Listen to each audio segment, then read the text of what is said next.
podcast ini. Kenalin, saya Teresia Dina Handoko. Saya Windy Tidastuti. Aku Salsabila Nadiwana ini. Kami dari SMP Negeri 7 Purworejo. Guys, kan hari-hari gini lagi liburan ya. Kesibukan kalian ngapain aja nih?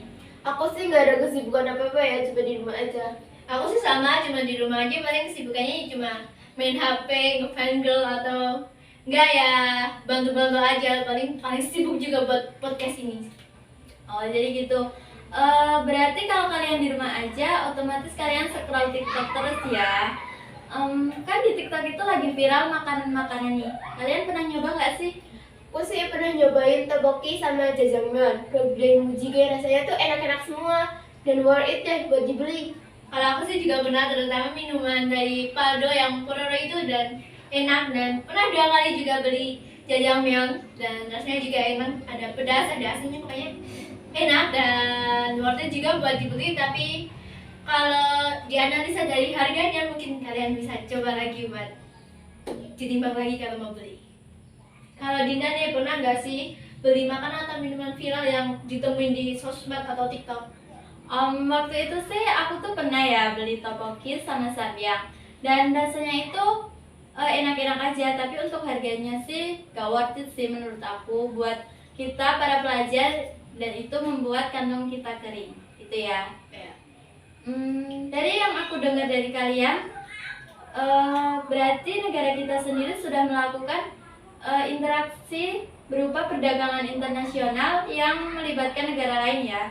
Iya. Tapi pernah nggak sih kalian makan makanan yang selain dari Korea yang kalian makan gitu dari luar negeri? Aku sih belum pernah nyoba makanan atau produk dari luar negeri lainnya ya. Kalau aku sih udah pernah dong kan, karena memang saya suka jajan kalau ada uang. Terutama saya suka Lays sama Coca-Cola, tapi kalau ada uang lagi biasanya beli Pringles, kalau kalian tahu.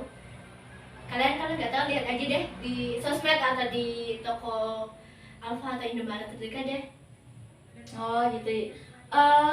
Setelah aku pikir-pikir, kenapa sih setiap negara harus melakukan kegiatan ekspor dan impor itu terhadap negara lain? Karena setiap negara memiliki perbedaan sumber daya alam dan juga memiliki perbedaan tingkat kualitas sumber daya alam mereka. Apakah faktornya hanya itu aja? Nggak ada faktor lain, yaitu di perbedaan ilmu pengetahuan dan teknologi dan juga perbedaan budaya di suatu negara. Kalau dari perbedaan ilmu pengetahuan dan teknologi dapat dilihat dari perbedaan di negara yang maju dan sama negara yang udah modern. Contoh aja perbedaan di Jepang dan Indonesia, kalian pasti dapat lihat dong perbedaannya seperti apa. Dan juga kalau perbedaan dari budaya, yaitu kita sendiri kan punya batik kan. Ya. Nah, kalau dijual di luar negeri pasti jadi daya tarik ya. Iya. Nah, di luar negeri juga pasti punya daya tarik sendiri dan diimpor ke negara kita dan jadi daya tarik di negara kita sendiri. Kira-kira mengapa sih dari kegiatan ekspor dan impor itu apakah hanya untuk memenuhi kebutuhan barang dan jasa dari suatu negara? Enggak dong, manfaat lainnya untuk menciptakan spesialis produk yang memiliki ciri khas dan